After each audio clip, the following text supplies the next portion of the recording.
Hi, I'm Max Kaiser. This is the Kaiser Report. Or is it?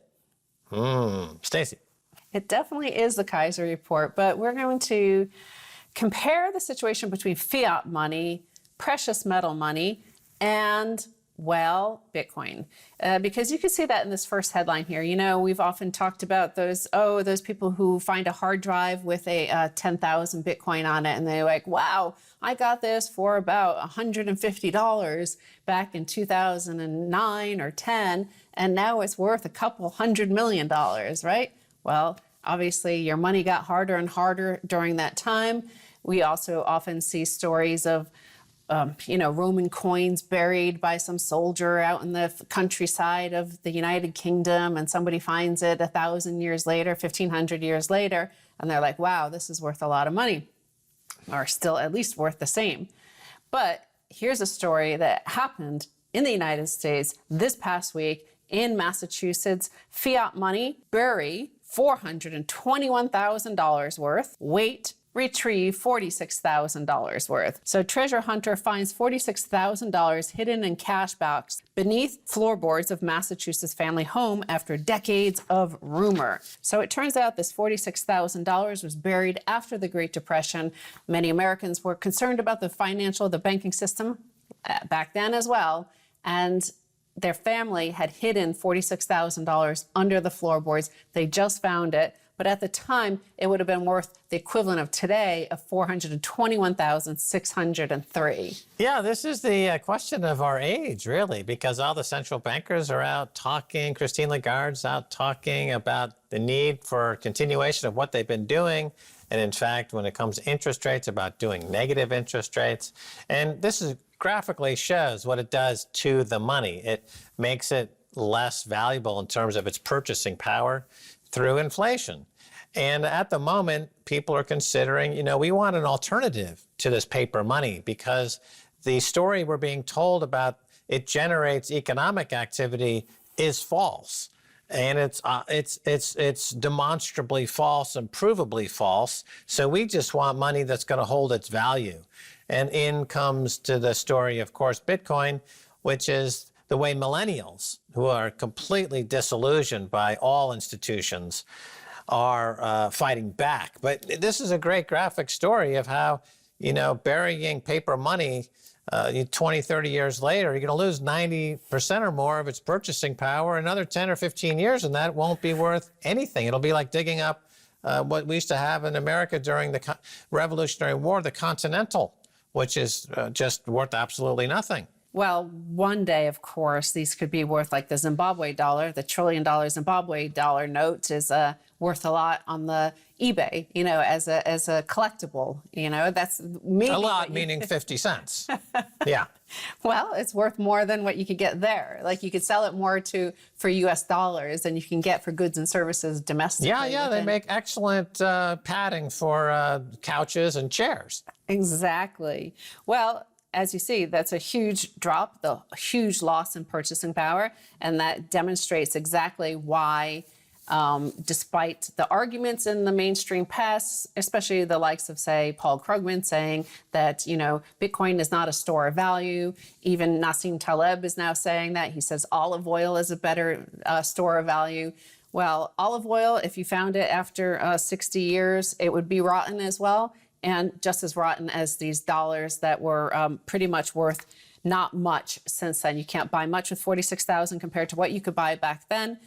So in terms of measuring, though, of course, the money is supposed to be the ultimate measurement of all value around you, how you measure your time, your worth of your time, the worth of the goods and services you're buying, and that all adds up to GDP. So here's an interesting data point, because we all know, much of the economy is still in lockdown around the world. And when you're locked down, not much production is happening, right? That GDP, or the measure of productive output of an economy, no longer matters, is the rallying cry of capitulation. This chart is insane. So the chart shows households and nonprofit organizations' total financial assets level compared to gross domestic product. As you see, GDP numbers are booming, and it's because of household assets, balance sheets, booming. And why are we booming? Well, we know the U.S. economy totally shut down last year. So it was booming because of all the money printing, devaluing, all that cash held under floorboards across America. Yeah, well, this is, again, points to the collapse of institutions and values in society and in the economy. And they have substituted signals and signifiers and signs that would indicate a healthy economy, like a Norman Rockwell picture of people working and raising families and going to church. That's all been substituted by statistical mirages like the GDP or the unemployment number or the S&P 500 or M1, M2, M3. These are just now numbers that are pulled out of statisticians' hats, and they're broadcast on financial media, and people wax about them poetically and what they actually mean. And they do not show that underneath it on the economy, we have a mass collapse of opiate addicts, unemployed trolls, and the night of the living dead, as was described about New York City recently. So this GDP, again, is a number that is lauded often as an indicator of some substance, as if it's meaningful. It is meaningless. It's concocted in the laboratory of the central planners to justify their pillage, but it has no bearing on anything real.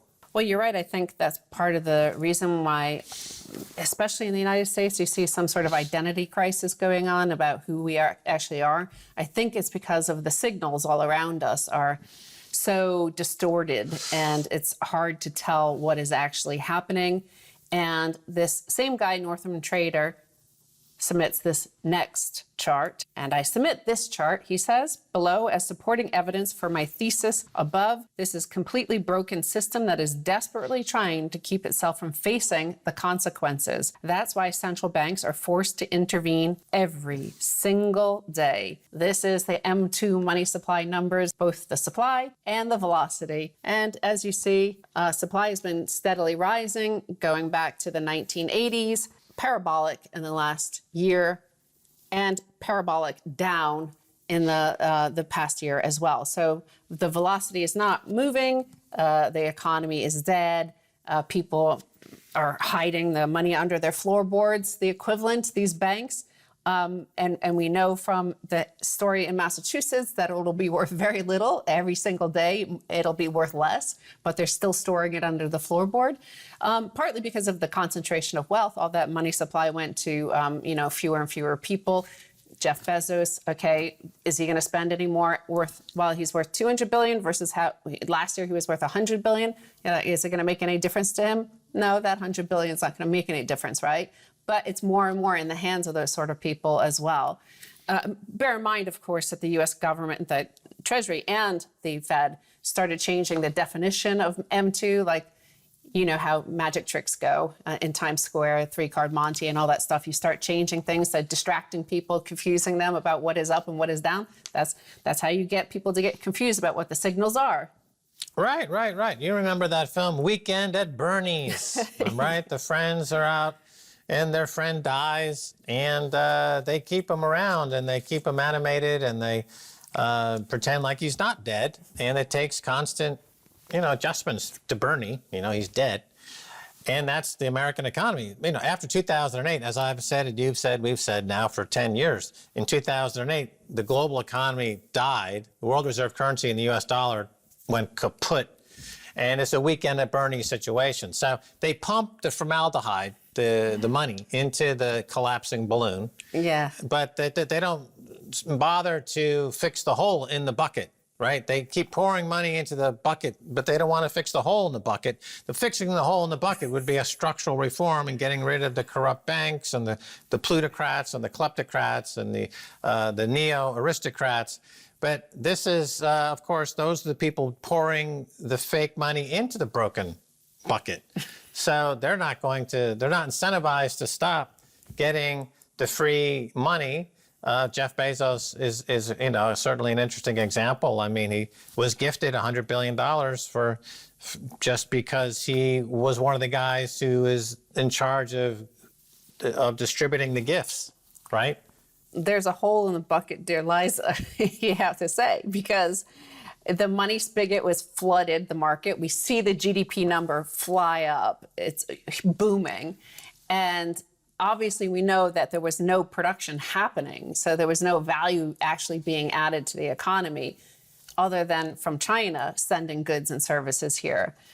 But the other interesting thing is that there was a wave of fiscal support that hadn't ever happened in the past 20 years in America. And that is all those checks going to actual people at home, not just bankers and credit, boosting stock markets. So you do see all of these online stories about these 19 and 20 and 21-year-olds like just gambling all day on Robinhood apps and buying and speculating in stock markets that keep on going up because of all the money being printed, and they feel like this is like good times.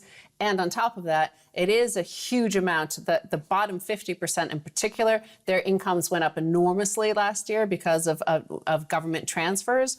So there is an interesting thing happening now. The yawning gap between job openings for least skilled are up 60%, and job openings for the most skilled are down 5%, stands as a stark reminder of the unintended consequences of hyper-fiscal spending. It's no coincidence that 34% of U.S. small businesses remain shuttered.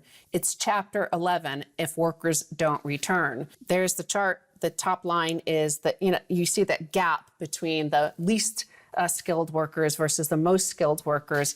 And again, like Jeff Bezos loves that, right? Because all the small businesses, the competitors, get taken out. That's good for him. Yeah, it's a subsidy for him and indirectly. Yeah, this is the casino gulag. As I've mentioned before, the unskilled labor force now will just sit home and get the free checks. But the money that they're getting will not have any value in terms of a store value. It'll be inflated away constantly to zero, or it'll have an expiration date like they're experimenting with China. And you can never get a decent job ever again. So that's the trade-off. We'll give you all the confetti money you want, and we'll let you play online and games on the stock market that's been gamified. The stock market's trading at 200% the GDP, the fake GDP. But nevertheless, it's at a historic high. We'll let you do that all day long as you keep clicking on ads. But you'll never get a job, and you'll never be able to own a store of value unless you're buying Bitcoin. Two things. It also kind of reminds me of during the bubonic plague, when so much of the population was wiped out, that's when the middle class really emerged, because they were able to, there was a shortage of supply of them. This time, what we're seeing is it almost seems like they're being paid to stay home and pretend they don't see that the Wizard of Oz, it's all a hoax and it's all a mirage. Well, it's a variation on an opiate crisis, right? So they'll give you all the free opiates you want because they don't want you politically active, and they'll give you all the free confetti money you want. I'm sure that the same people who make OxyContin will soon be sending you free money in the mail. You get envelopes full of OxyContin and dollar bills every month, and that'll be your ration, your fun times, but you'll never get a job and you'll never have a store of value. You're just basically a cog in a casino's blackjack machine. So 34% of U.S. small businesses remain shuttered. Amazons of the world, the huge mega corporations, remain open, but most Americans work for small businesses. So the small businesses are getting harmed. The government is out competing them in terms of the salary. So whether or not those small businesses survive, we're at that doom loop part of the cycle that no matter what you do, it just accelerates the collapse and enhances the gore of the collapse. Yeah, the doom loop is upon us. I'm glorious. We're going to take a break, and when we come back, much more coming your way.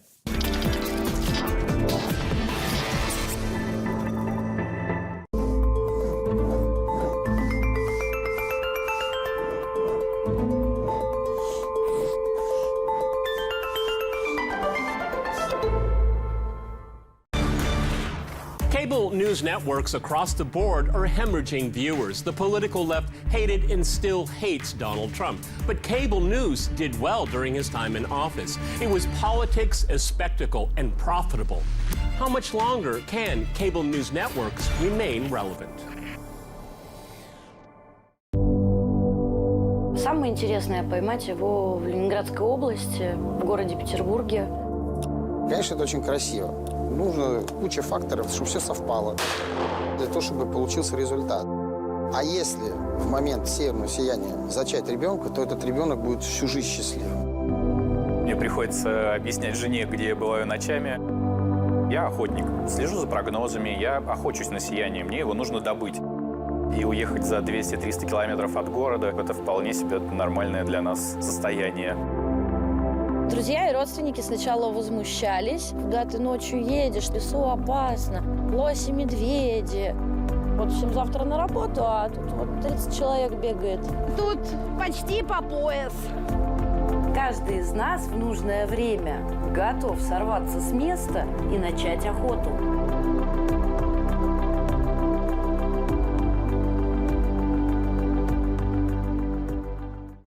Secret prisons are not usually what comes to mind when thinking about Europe. However, even the most prosperous can be deceived. Within the zero zone, there were 2 villa houses where allegedly this prison was located, and only CIA people had access to this territory. Investigators share how they uncovered the darkest dealings of the secret services. Il Parlamento non sa niente, il governo in toto non sa niente e dunque ci sono solo pochissime persone che sono informate. Crying for justice on RT.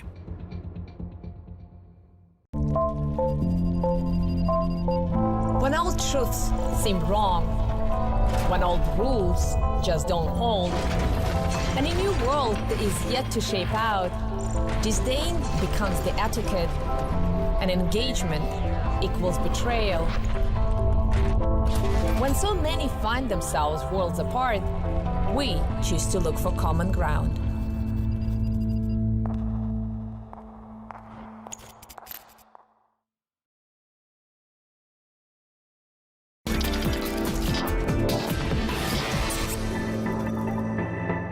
Welcome back to the Kaiser Report. I'm Max Kaiser. Time now to return to our conversation with Craig Hemke of TF Metals Report. Craig, welcome back. Max, always fun. Let's go. Now, the Biden administration, they sent out $1.9 trillion in so-called stimulus. There's another $2.2 trillion in infrastructure, possible trillions more in stimulus coming. Most of the stimulus appears to be going into the stock market and or Chinese-made goods. Why not gold? Why not gold? Good question. Well, Max, we'll just see where we go from here. It's been a tough 7-8 months. We had this great rally last year as real interest rates went negative, making gold look tremendous as an alternative to something like a 10-year Treasury note. And then all of a sudden, with spiking interest rates, especially here in the first quarter of this year, all of a sudden gold didn't look so good versus a 10-year Treasury note. But I think that time has come again. We've certainly gotten oversold and driven back too far. So I think even the futures price is going to go up. But, you know, I think fundamentally the rationale of diversifying out of dollars into some physical precious metal has never been more sound than it is now. And so just encourage everybody. I mean, what's funny about gold, Max, and silver too, that nobody wants it when it's on sale. Any other good, you know, you hear it's on sale at Home Depot, you go down, you buy it, right? Here, gold and silver go on sale versus the last 6 months, and everyone thinks, I don't want any of that. But I think it'll be our time to shine again soon. I don't know. You know, the world is changing, Craig. Everything's going digital. You know, I was just reading about how virtual horse racing is becoming a billion-dollar industry. So just last year, people started buying and selling virtual horses and racing them on a virtual racetrack. They're now these virtual horses that were trading for $30 are trading for $125,000. And they're breeding these virtual horses. The algorithm figures out that if you have certain horses breed, what the offspring will be, and then they run these races. So that's where people are putting their money into digital and virtual reality. They're leaving the physical world behind. And so gold and silver might have the problem as I believe it was none other than our friend whose name escapes me, that people were using on the theme of horses for 3,000 years. And then suddenly the car came around and they didn't use horses anymore. You know, gold and silver have been around for 3,000 years. Bitcoin comes around and suddenly, you know, they just don't use it anymore. It may be we're at an inflection point. BlackRock says their clients are dumping gold ETFs and buying Bitcoin. You know, this could be the end of gold and silver, Craig. No matter how much you flog this dead horse, it may never come back. Well, Max, I suppose that's one way to look at it. I think in the end of the day, though, it's about supply and demand. There's more demand for a digital racehorse now than there used to be, which is why the price has gone up. There's more demand. That's why I own Bitcoin too. That's why I figured that out 5 or 6 years ago, that the supply was continually getting cut in half while demand was going up. Why the hell doesn't that work? Why I still own gold and silver, I think there's still great demand. I mean, okay, maybe BlackRock can tell some of their clients that they don't need it anymore, but the central banks aren't looking at it that way. They may call it a barbarous relic, but they're still acquiring it, whether it's China or Russia or so many other central banks around the world, and individuals too. So if we can keep the supply where it is, which never seems to grow, but increase the demand, that's going to trickle down into price if that's what your concern is. I don't know. I guess I base it, Max, on this. Maybe it'll be a Bitcoin digital standard in the future, or some combination of Bitcoin gold, or who knows. All I know is that history is replete with examples of currencies that were at once backed with something sound to give it confidence, to give you a reason to use it, and then it just gets completely obliterated by politicians who print it into where it's basically useless. There's so much of it around that nobody has confidence anymore. Your system collapses, it then resets, and how do you give confidence again? You back your currency with something sound again. So what I'm banking on is eventually that's how this is going to work out. The math is the math, and when the pendulum swings back, I don't know what they'll back it with. It's always been gold and silver in the past. Maybe it'll be some Bitcoin, maybe it'll be some combination, but I think people more need to prepare for that than they need to, speculate on a digital horse. Okay, well, to be fair, you have been buying Bitcoin for 5 years, at least that I know of. We've been talking about it, so I know that you have a position, and you're speaking really as somebody who's been following both of these markets. And speaking of both of these markets, in a recent Bitcoin versus gold debate between Michael Saylor and Frank Giustra, to follow up on something we spoke about in the previous interview, Saylor pointed out that the gold miners are inherently working against gold investors, unlike Bitcoin miners. So here's a tweet from Michael Saylor. Bitcoin miners issue equity and debt so they can acquire and hold Bitcoin while maximizing taxes. Gold miners buy back equity and debt and issue dividends so they can sell and avoid holding gold while maximizing taxes. A curious dichotomy. Both strategies seem rational to some degree. But again, his point is that the gold industry itself is its own worst enemy. They don't seem to like gold. They don't own gold. They do all kinds of crazy things with gold. Why this industry stinks? Max, first, let me just kind of air this, because I find this extraordinarily frustrating. We're on the same team, Bitcoin fans and gold fans. Why are we fighting against each other? And why is the Bitcoin marketing campaign always dump gold and buy Bitcoin? Why dump dollars, for God's sake? Dump stocks, dump Tesla. Why does it always have to be anti-gold? I don't get that. I mean, no, I think it's because the industry itself is against itself. Well, okay, so as pure players who are just saying, you know what, fiat money system is, we're not looking for a hedge against a falling dollar. We're looking for a solution.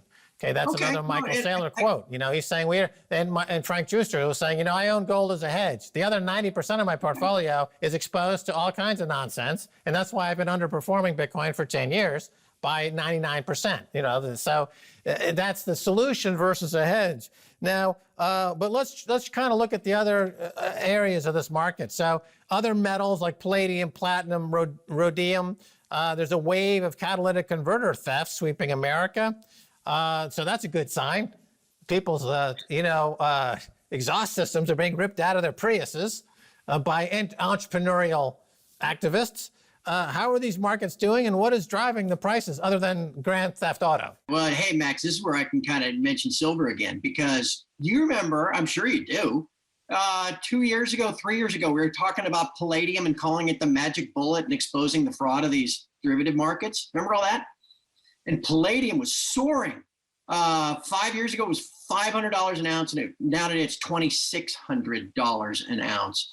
And the reason why palladium still could be a magic bullet, like what we talked about silver being for gold and all the rest of these digital and derivative markets, is that palladium got into a physical short squeeze in London. They run off a flow in London where they supply the physical metal. They don't really run off a stock. And so when all of a sudden there was all this demand for palladium, you had the Russians kind of shutting down their exports because of this new Cold War. We had troubles in South Africa. and all of a sudden there's a shortage of palladium versus a demand, all of a sudden, I mean, the available palladium stocks dissolved, and these banks that were shorting palladium and making these markets and scheming against it all had to get out. Open interest in COMEX collapsed. The net short positions of the banks in the palladium market collapsed. We got the banks out of it, moved it back more toward a physical price, and we've gone from 500 to 2,500. That's a 5 times move in the last 4 years. The exact same thing is possible in any of these markets that are based their price off of the trading of the derivative contracts. And that's what we're all trying. That's what this potential silver squeeze idea on the 10-year anniversary of the May Day massacre is all about. If we can just buy physical silver globally, not collusively, just a bunch of individuals saying, screw this, I'm tired of these banks. They're sticking it to the miners. And it's not just the miners, it's the mining employees, the guy working for $5 a day, putting his life at risk in Peru to get silver out of a hillside. I mean, these bankers are taking advantage of everybody, and we're tired of it. And so if we can all just buy some physical silver, if 10 ounces, 100 ounces, I'll let you know a little secret, Max. Here's what I'm going to do for the cause. This is probably anathema, but I'm going to sell 0.3 of my Bitcoin. It's very easy to do. I'm going to take that, whatever that is, $15,000. I'm going to buy 500 ounces of silver to help the cause. Why not? I mean, I'm just diversifying. I made a boatload of money on that 0.3 of Bitcoin. And I think it's just a diversifying out of something that's gone up a lot and something that's been held back. And I think if enough people, I don't care if you buy on May 1st or not, doesn't matter. I don't care what you buy. I can't tell you what to buy. I can't tell you when to buy it. Just buy some physical metal. And let's just see if we can't hold the banks and their system to hold their feet to the fire this time. We almost got them 10 years ago, Max, you and I. Let's see if we get them this time. Yeah, it's true. It's true. Now, wait, bring up an interesting point there. So you're saying that the palladium market was squeezed in a way that became uncontrollable by the paper market. Yeah. Now, the silver market is approximately 1.6 trillion in size. The palladium market, I'm assuming, is smaller. Approximately, what is the palladium market in size? Same thing could be true, though, and it's the same structure. Yeah, but I'm just saying that there you had a bang for the buck in palladium. You know, it could be. But here's the thing, Max. Here, again, it runs off a flow. There's only about 1 billion ounces a year of silver that comes to the market between mine supply and recycling. 600 million ounces a year gets chewed up industrially. Year over year, that leaves $400 million for investment demand. The major dealers have done probably combined $200 million in the first quarter alone. So if we all keep this up, if we all just keep going, we could put the thing upside down in a supply deficit just like palladium got to. And we can force the banks out. We're not buying futures contracts. We're not trying to make a buck. We're trying to force a change in the system. And I think, man, if we can get the word out to enough people globally, we can do it. Us, little you and me and everybody else watching can finally get a little bit of revenge against these elitist bankers that control everything. Sounds great. We'll have you back on soon to track the progress of this epic Don Quixote-like quest to get rid of the bankers. Thanks for being on Kaiser Report. Thanks for all you do, Max. And that's going to do it for this edition of Kaiser Report with me, Max Kaiser, and Stacey Herbert. I want to thank our guest, Craig Don Quixote Hemke. Until next time, bye, y'all.